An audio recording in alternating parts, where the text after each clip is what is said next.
Thank you. Thank you. Thank you very much, Mr. Speaker of the General Assembly, Mr. Premier of British Columbia, Leader of the Opposition, Leader of the Third Party, and all honorable members. It is a tremendous personal and professional pleasure to be given this high honor of this invitation. It is always a high honor to be in this province and also on the traditional territories of the Esquimalt and the Songhees First Nations. I would like to acknowledge my wife's present, Trudy, here today. We are celebrating August 28th, 1972 was the day we started our honeymoon in Victoria, British Columbia. So I can tell you,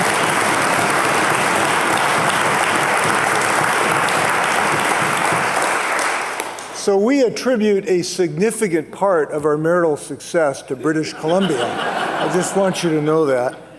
I want to thank you for allowing my son Connor to start the race to Alaska last summer from Victoria Harbor, and he has yet to win Swiftsure, but he's not going to give up trying. So I want to thank you for allowing our family to enjoy your beautiful province.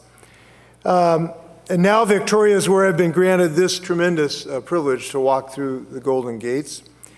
When other Washington governors have been given this chance, I knew they felt the same excitement that I do of this honor to see another historic legislative body in action. And they recognized what I think we all recognize if we take a moment to think about it, what an opportunity it is to observe the traditions of democracy that have shined so brightly through generations in these halls and in my legislative chamber as well. I do believe if everyone had a chance to witness the work you do and the work my legislature does, they would have a greater respect for the process of democracy, and that would be a good thing. And it's important to say that, I think, right now, because with everything happening in our White House in Washington, D.C., I know that many nations have questioned our nation's leadership on some very important issues and have questioned whether my nation will remain a shining city on the hill that we've always thought of our nation as providing leadership for the world. I think people have questioned whether we will continue our long tradition of being a beacon of hope for those in homelands around the world. They've questioned whether we will remain a country of openness and opportunity, of inclusion and innovation, of equality and environmental stewardship. Today, let me say this, that our nation and my state will never surrender the principles that gave us what we are today, which is the state of Washington.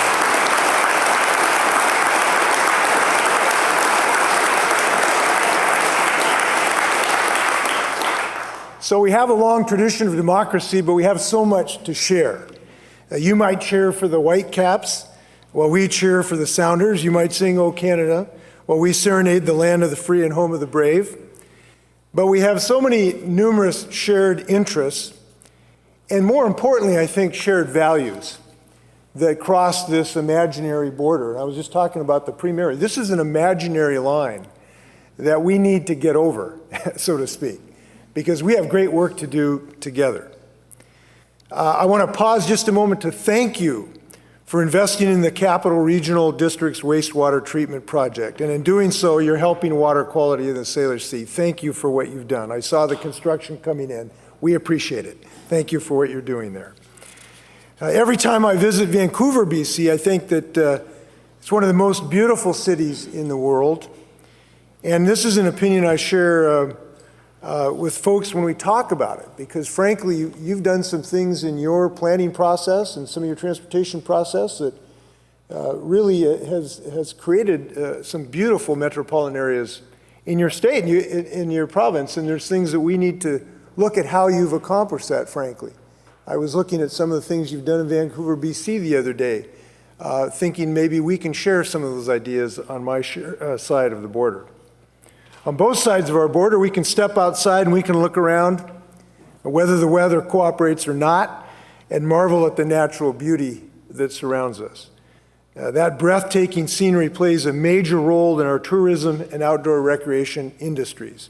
And I can tell you that your Premier and myself as Governor share the view that each province and state are the most beautiful places in our respective nations. I can tell you that.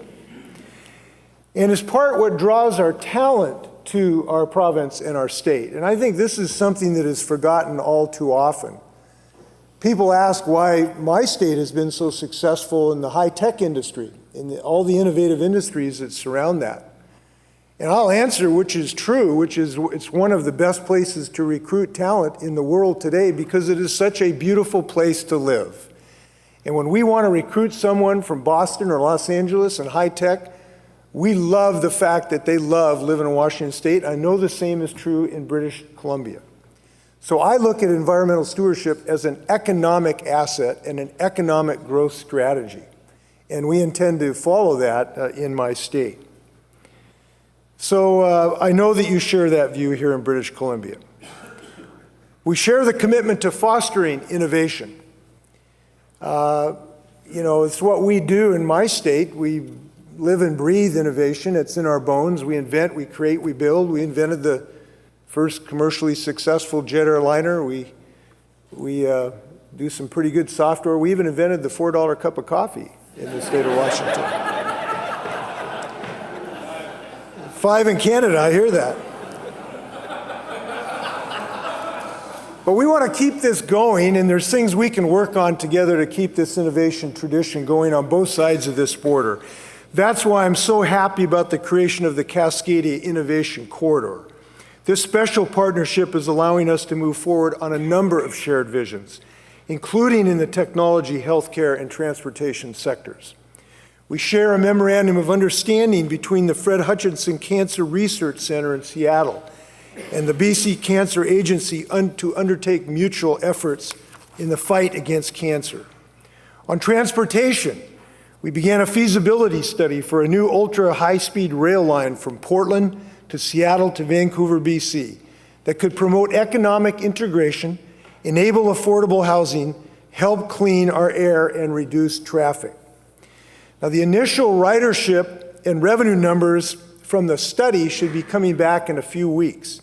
And I'm excited about the prospect of a train that can reduce the travel time from Seattle to Vancouver, BC, from 3 hours to less than 1.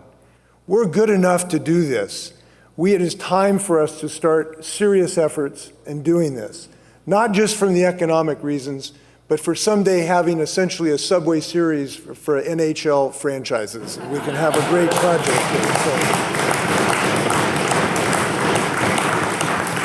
I'm excited about the prospect of a new seaplane service between South Lake Union in Seattle and Cole Harbour in Vancouver. Premier Horgan and I agree that this could be a game changer in cross-border collaboration and improved connectivity. We've asked the Prime Minister for his assistance in getting it across the finish line. We just heard some good news about this today, and I look forward to that service. Now, in addition to sharing an innovative spirit, my state and this province share the understanding that society is stronger when we build it on the basis of inclusion rather than exclusion. And I'm proud that we were one of the several states to join the lawsuit to protect undocumented immigrants brought to the United States as children. They are not a danger, they are dreamers. And I'm proud that Washington State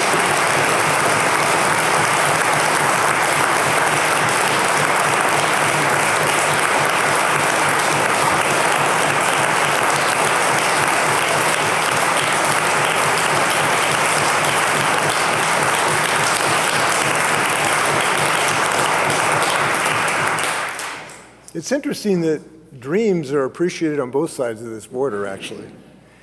I'm proud that our state actually led the charge against the president's illegal and immoral ban on immigrants and refugees from a number of Muslim-majority countries.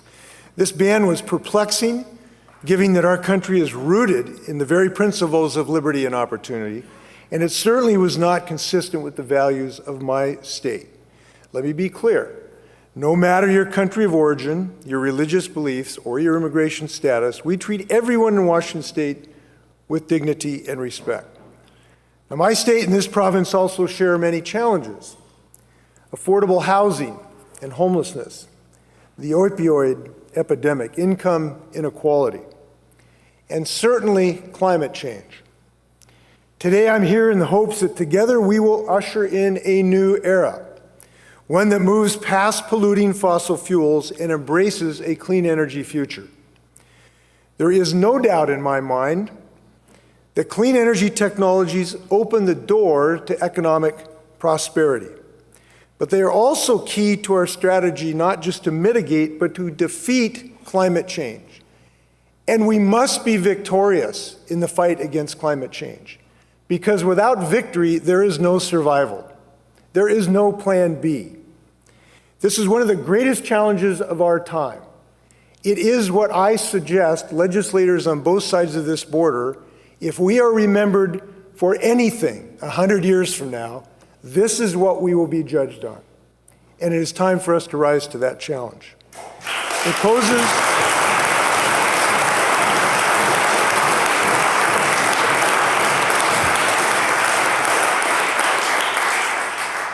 It poses an existential threat to your province, and it poses an existential threat to my state. I know we all enjoy quoting Winston Churchill, and for so many attributes of courage, optimism, and his great humility. And he once wrote, "What is the use of living if it be not to strive for noble causes, to make this muddled world a better place for those who will live in after we are gone?" And as my family grows with more and more beautiful grandchildren, and I have declared them by executive order the most beautiful grandchildren in the state of Washington, you should know that. The older I get, the more I think about these terms, what it's going to mean to live in our Pacific Northwest for my grandkids and yours. I just don't want my grandkids having to experience routinely deadly forest fires, flooding, where that becomes the norm rather than the exception, a world without salmon in its rivers or iconic orcas in the Salish Sea. And that is a future that is a real possibility if we are not successful in our mutual efforts. My state is fortunate to have distinguished leaders to our north who recognize the importance of this problem. Our hats are off to British Columbia for your leadership in this regard. You are helping lead the world in this regard. From the South, I just want to tell you, you're doing some great work here, and I personally appreciate it on behalf of my state and my grandchildren. And I want you to know we intend to join you in every single effort to succeed in this mutual endeavor. Earlier this month,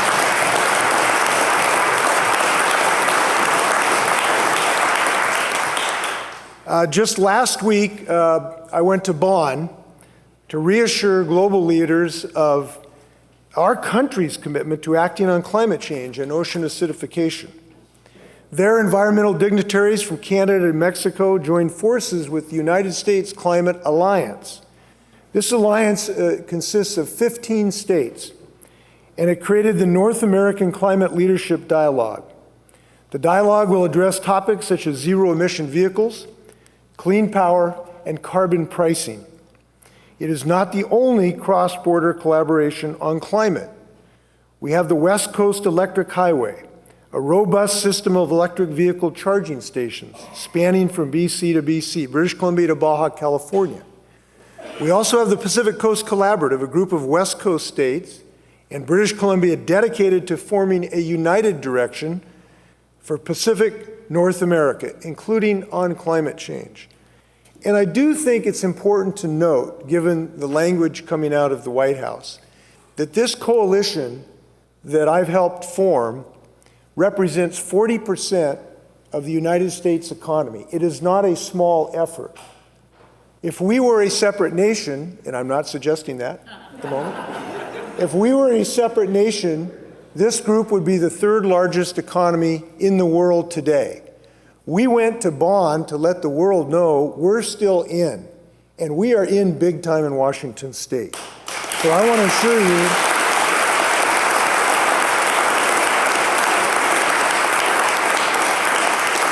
and we should be undaunted in this regard. I want to assure this assembly that no matter who is in the White House, it won't affect Washington State's relationship with Canada or British Columbia. It cannot stop us from moving forward on climate change. It cannot stop us from establishing global and subnational coalitions. It cannot stop individual states from capping carbon. It cannot stop our businesses from inventing new and creative solutions. And I've seen the fruit of this work already. When I was in Bonn, it's interesting, I walked in, there was big tents here where the meeting was, and I walked in and I passed these shiny BMW electric cars that were parked outside, and I was kind of excited because I realized that the carbon fiber that forms the lightweight body of these cars is made where? It's made in Moses Lake, Washington. We're growing jobs like the bushelful in this, by the bushelful in this effort. And my hope, we're going to continue to support these types of innovations and forge ahead. And I know British Columbia is going to continue to be a great leader in this journey. Now, to illustrate our bond, I do want to note the Peace Arch. Nearly a century it stood on the border. We know it came, I'm told, I hope this is accurate, that Sam Hill, an American, originally had this idea to commemorate not war victories, but this great relationship. And he got his wish, a 67-foot tall monument, which reads, "As you know, may these gates never be closed." That is the special relationship between our two communities.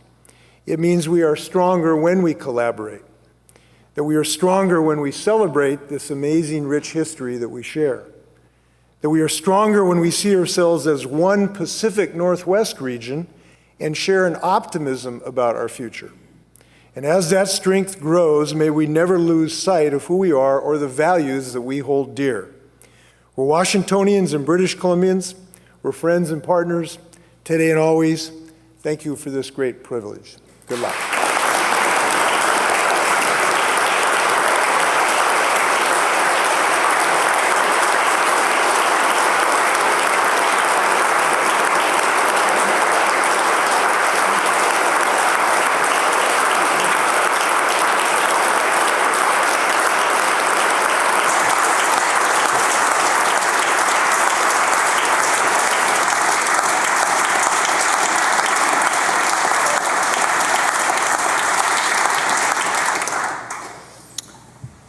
Thank you very much, Governor. I now recognize the Honourable Premier of the Province of British Columbia. Thank you, Honourable Speaker. And I want to thank the Governor for his thoughtful remarks this morning. I want to formally welcome him to British Columbia, to our legislature.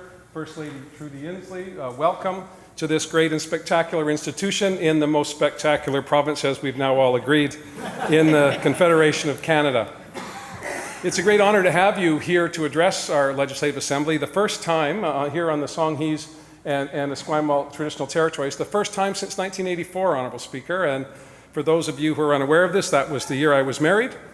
It was the year I graduated as an undergrad. The member for West Vancouver was 3 years old. The member for Burnaby Lougheed was 1 year old. And the member from North Vancouver Lonsdale was not yet born. And yet, despite the long trip between governors, the relationship between British Columbians and Washingtonians has never been stronger than it is today. Although this is a historic visit, without any doubt, it portends for a stronger future, and that, of course, is why we are all here. The rich tradition and history of trade goes back long before the artificial border was realized. Our Indigenous peoples on both sides of the Salish Sea, have been trading for thousands of years. And of course, even today, tribal journeys take place between Indigenous people on the Central Coast, up as far as Alaska, and down through Puget Sound, continuing bonds that have lived for millennia. And I believe it's that strength, the Indigenous strength of our two nations, that will hold us together as we go forward. We're joined by land, water, and air. Our coastlines are rich with sea abundance, our salmon, our mighty iconic salmon, orcas playing and hunting up and down our coast, bring people from around the world and also bring joy to those who have lived here for many, many years. Another example of the ties and the bonds between us, of course, is the mighty Columbia River.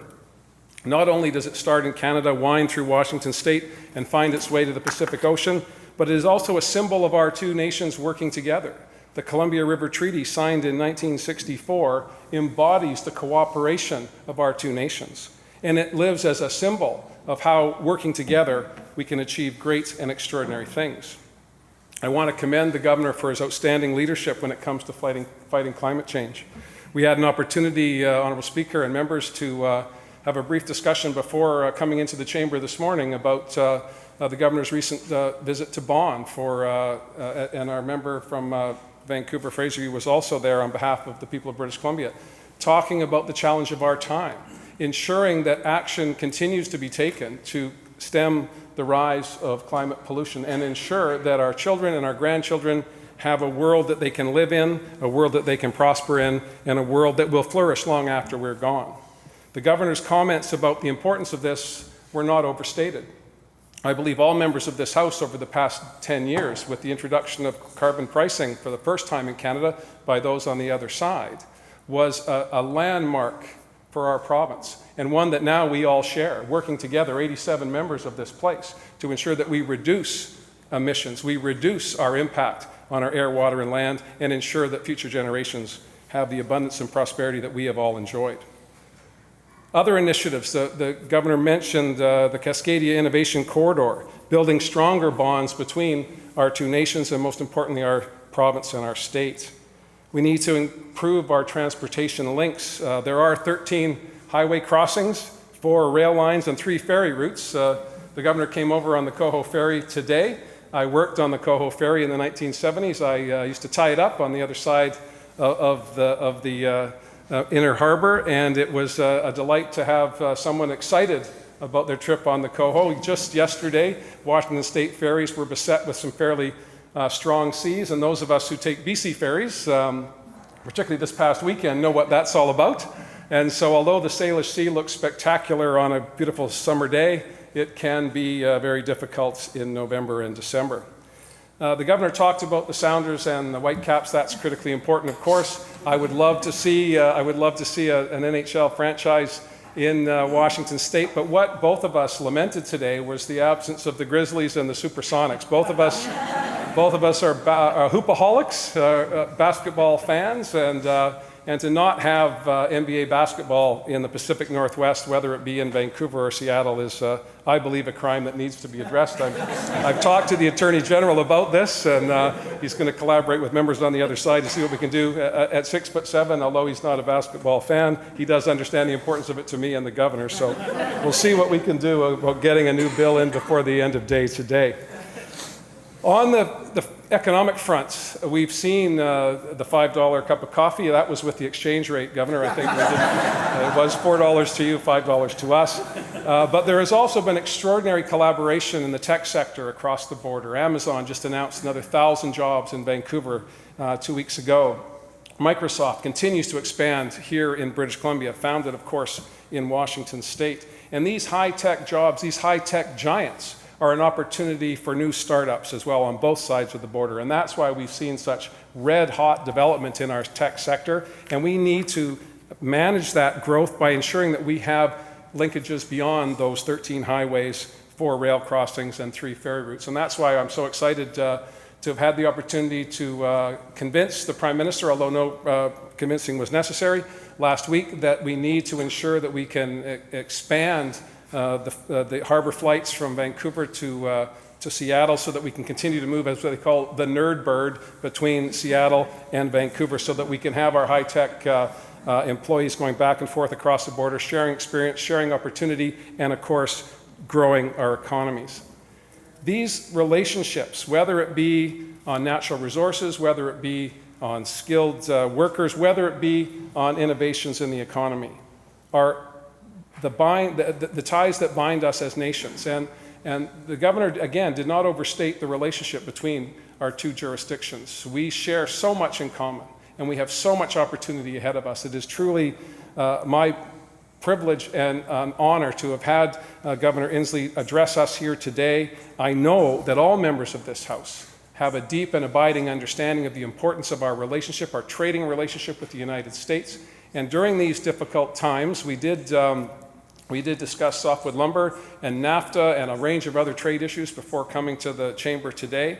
And to have a partner, to have an ally in Washington State who is committed to ensuring that our mutual interests are met through trading relationships, through diplomatic relationships, through the cultural, social, and of course the very important sport exchanges between our two jurisdictions will endure our time in this legislature and will be, in my hope and will and prayer, will be in the interests of all British Columbians going forward. So thank you very much, Honourable Speaker, for the opportunity to speak. Again, Governor Inslee, Trudy, thank you so much for coming to Victoria. I hope that the tea we had was a pale substitute for high tea at the Empress, but not so bad in the Premier's office. Thank you very much.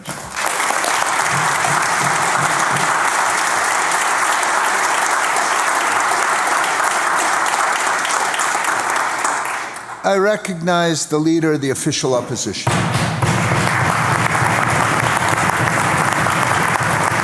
Well, first of all, thank you, Governor and Trudy, for coming here today to speak to us and address our Assembly, and it reminds me of what a great relationship we've had.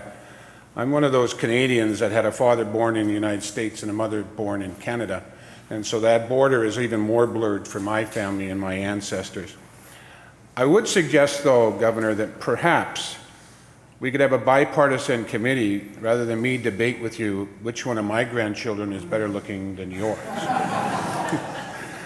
On behalf of the opposition, we welcome you to British Columbia, and we look forward to the continued relationship as we meet again on the traditional territories of the Songhees and Esquimalt First Nations. We have a really long and standing relationship with Washington State and British Columbia, and having been a Seahawks season ticket holder for over 15 years at one point in my life, there is one other sport you guys didn't mention. And it was a couple of disappointing plays in that night, last night, that I'm pretty sure you're aware of. But they are really liked in British Columbia as well, Governor, as well as your baseball team. We share a history and a geography. We've been built by the Resource Center and Immigration. That's why our citizens in our countries deserve access from people from outside our countries to come and help build the future for the United States and for Canada, because that's what built us in the first place. So the decision to move to not allow that would be a shame for any country, both either or ours. We have a shared history, as I said. We have a shared border. I represented a riding for many years that had a border at the Aldergrove border crossing that's been expanded in cooperation with the U.S. to move goods and services and people efficiently. And we have a desire to see our tech sectors grow, creating jobs for the next generation, as well as our resource sector, and working together, particularly on the environment, and to push back on climate change. These shared experiences allow us to find ways to work together. And as we do that, we need to do a couple things. We need to ensure that our relationship is such that we continue to move goods and services across our borders in a trade relationship that isn't a protectionism, but one that actually protects the millions of jobs in British Columbia, but the millions of jobs that are represented in over 60% of the states in the United States of America because of the trade between our two countries. I'm proud of the partnership our successive BC governments have had in British Columbia with Washington State. I enjoyed a couple of joint cabinet meetings with our former government in the U.S., in your state, and also that opportunity let us learn more and share the perspectives, things that led some of the things that we've accomplished as governments over the years. We're the first enhanced driver's license in North America and across the country. And that was possible because of the cooperation between the province and the state of Washington. Shortly, you'll be celebrating Thanksgiving Day. Congratulations. We do it at a different time. I've never been able to figure that one out. However, Governor, that means people from your state will enjoy recreation and opportunities in Canada over the next 4 or 5 days in British Columbia as they celebrate Thanksgiving. And we, of course, will go south to do the same, to visit relatives and friends at Christmas. And to have that border move efficiently just gives us more time to enjoy what we want to enjoy and see our loved ones. I'm proud of the climate change piece that we worked on, and that's a piece of work, as you mentioned, that has to continue. We have a memorandum of understanding and participation in the Western Climate Initiative with you, which was very much the leadership and the support for the electric cars, for the leadership of Washington State at that table. We've been members of the Pacific Coast Collaborative from Alaska to California, and we will continue, I know, under this Premier, producing agreements that continue to lead the way in addressing climate change. And last summer, our government signed an agreement to create a Cascadia Innovation Corridor, again with your state government, to promote regional economic opportunities in the tech sector. That's really something to be proud of. The two jurisdictions in two different countries can cooperate and collaborate at such a high level.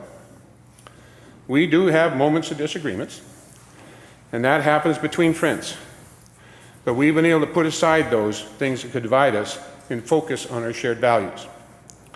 I would be remiss as a former Minister of Forest in this province in not thanking you personally and thanking the legislators that were there back in 05 and 06, that when we were having difficulty negotiating a new softwood lumber agreement, stepped up and helped us in Washington, D.C., in a cooperative relationship between both sides of the border, and with your industry that really were the other catalyst to help people get to the table to make an agreement. As you said last year, Governor, we have a rich history together and proven that we are stronger when we collaborate through talent, transportation, and innovation. We will strengthen our economies and promote prosperity for the entire region. I couldn't agree more. So I welcome you, Governor, to the legislature and thank you for your friendship of Washington as we work together to make sure both of us, albeit without the one division about which kids look better, build a future of improving the climate and the environment for the next generation to come, our grandchildren, their children, and their children. Thank you, Governor.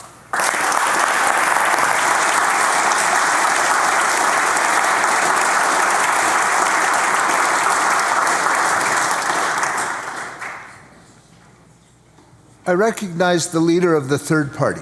Thank you, Honourable Speaker, and thank you, Governor Inslee. We're honoured to have you address the BC Legislature today. My colleagues in the BC Green Party and I greatly appreciate your thoughtful words, and in particular, we greatly appreciate your continued climate leadership south of the border. You know, we know how challenging and frankly at times frustrating it can be to work on this issue amongst those vested in the status quo, unable to recognize the economic opportunities that are presenting themselves. We commend your leadership and your perseverance on this file. Our jurisdictions share a wealth of renewable natural resources that position us uniquely qualified to rise to the challenges climate change will bring. And we possess, as you note, the natural beauty that allows us to attract the best and brightest in the world by offering them the greatest place in the world to live. As Governor, you've recognized this by already working to attract and expand carbon fiber manufacturing at Moses Lake in rural Washington, by bringing this energy-intensive manufacturing facility for BMW's I-Series electric vehicles close to the production of cheap renewable energy. Washington is capitalizing on the emerging 21st century economy. And what's more, at the same time, you're reducing transmission line energy loss. Your government is illustrating that acting on climate change drives innovation, jobs, and prosperity for all. With an economy that grew 2.5 times the national rate last year, Washington was named the #1 place in America to do business in 2017. This was achieved while simultaneously demonstrating international leadership on the biggest challenge facing humanity. I hope your demonstrated success reassures British Columbians as we make bold choices of our own in the years ahead. Not only is it possible for governments to drastically reduce carbon emissions, but doing so spawns innovation, economic growth, and job creation. Finally, when reviewing your book, Apollo's Fire, Igniting America's Clean Energy Economy, I was reminded of President John F. Kennedy's quote I often use when talking about climate change. In 1962, when President Kennedy announced that America would send a man to the moon by the end of the decade, he said this: "We must be bold." He further said, "We choose to go to the moon in this decade, not because it's easy, but because it's hard, because that goal will serve to organize and measure the best of our energies and skills, because the challenge is one that we are willing to accept, one we are unwilling to postpone, and one we intend to win. The time to be bold is upon us, and with that, I thank you for giving us so much to aspire to.